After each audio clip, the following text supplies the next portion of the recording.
Hello everyone, this is Sai from Yura Studio and welcome to our devlog number 10. It will be the last devlog before we finally launch our playtest. I'm super happy of what we have been doing so far and I hope you will enjoy the playtest like we did enjoy making it.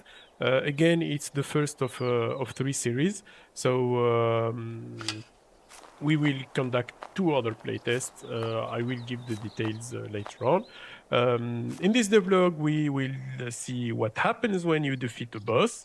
I will showcase a bit of the building mechanics, explain a bit of the lore. As usual, I'm not pre-recording anything. I'm speaking while I'm playing. Let's see how it goes. So, fun part: I nearly died with this boss. And I will open the injury menus in order to at my torso because it's also a weak point for humanoid characters. Now, when you defeat a boss, you have sometimes some lines of dialogues, and you can decide the fate of them. You want to kill them, to spare them, to kidnap them. So this is it. This is a bit the menu we wanted to create, the interface. So when I speak to Talk, he's going to speak to our character. I can ask him some questions like, who are you? We are explaining a bit the context. We want people to feel the word, understand the quest. For people who doesn't want to read, well, they can skip always what's saying. This is a fun mechanics we are doing. Like right now, the boss is going to hide something, and thanks to my perception skill, I understood he got something to hide. This is where we use the social skills. You can click on them, and it will allow you to decide to use, like Baldur's Gate, to use one of your attributes, social skills, social attributes, in order to make a skill check and try to understand what's hidden. So our character has +4 in dominance. So this is, I would say, the best way to respond to this kind of perception mystery. If I click on one of those, it will probably fail. I will tell you here. The fun part is whatever social attribute I choose, there is a different line of dialogue. So even the boss responds in a different way. We wanted this to be a good mechanic, not just flavor. So you would really feel the difference when speaking to characters and when choosing social attributes. So when I will use honor, it is -1. I don't want to spoil you what he is going to reveal, so I'm gonna click on this. As you say, it failed, unfortunately, and our character used a sentence regarding honor, like he's trying to speak honorably to the character. But yeah, the boss is going to respond like, "Don't talk to me about honor when you killed all my men." So it failed. I will not understand what he was trying to hide. The other mechanics I want to share with you is you decide the outcome of this conversation. Like right now, the boss, he told us like maybe one day he will help us.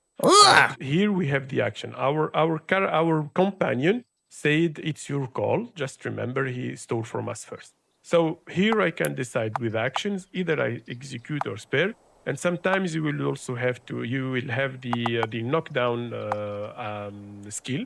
But right now, if I decide to execute the guy or spare, it will have consequences on the long run. You can't understand right now what will be happening. That's the fun part of RPG games, and you can make different runs to see how it happens with many decisions. So we are going to spare the character because I'm in a good mood today. So he said, "Thank you. I didn't think your kind were capable of such mercy." But I lost 1 point with Wobia's loyalty. He wanted me to kill the boss. So you can also loot a lot of things. I always love to loot a chest after boss. And I'm taking the power of the Erisan, the artifact that will allow us to build out of thin air. We wanted always to explain how the world is reacting in our game, so you will not just start building from nothing because we wanted it to be flavor, or just we wanted you to see how it is shown as UI interface or something. So there is a lot of explanation in the lore. What is this irisan? What is the bracelet in the our character hand? It's called the Athus. Well, in the final release of the game, you will uncover all the secrets of the Selthians. Don't hesitate to check our YouTube series, the Kopno lore. We explain a lot of things regarding that mechanics and stuff. Um, I just wanted to show you the valuables. You can sell these in the game, but also we have a lot of lore written so you can understand the background of the boss we fought, the guys we slayed. If you want to delve into more lore and quests, you can always enjoy a bit of reading. So, Wobias is telling us to follow him. He knows a nice spot. Let's see if he really does. This is our goblin companion. I love him. He's really nice.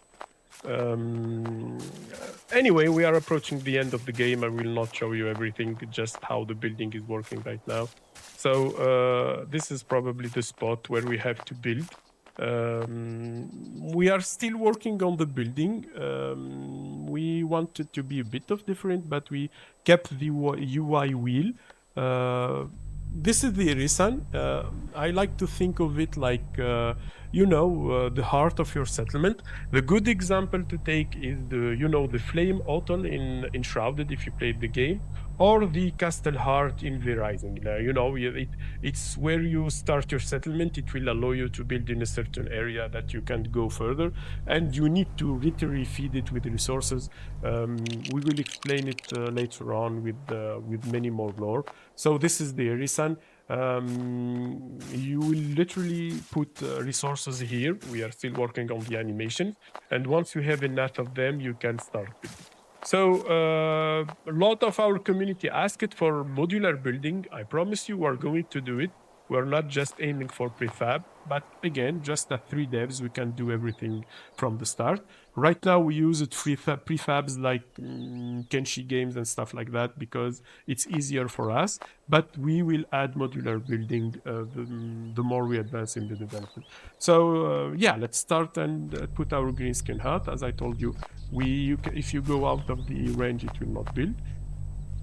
And basically the same thing. I like how our lead programmer did the animation, the VFX. She has no prior experience in game development, but things are turning out well. This is her cat. It's where you will put your bed, your chest. This is the first tier building, so it can evolve when you advance in the settlement. We also have the forge. We are working toward other 3D props like the carpentry, the hangar, stuff like that. So in the forge, you will operate it with one of your settlers. You will have to add a lot of other upgrades like the furnace and many things. And lately, what I like the most is the Greenskins quest panel. It really reflects their mood and how they build stuff. Leather, patched metals, and wood. So this is where your settlers will leave their quest if you want to do them. So that's it. This is our last devlog for this playtest series. I hope to do a lot more when we advance in development. A few days more, and we will start the playtest. We are optimizing it on Steam. We're trying really hard to make it accessible for everyone. It's not easy for us because we never did it before. But hey, thank you all for following us in the start, and let's see how things evolve from this point. Thank you all. Don't hesitate and to watch our Devlog series, to join our Discord, and most importantly, to wishlist the game. Thank you. Bye.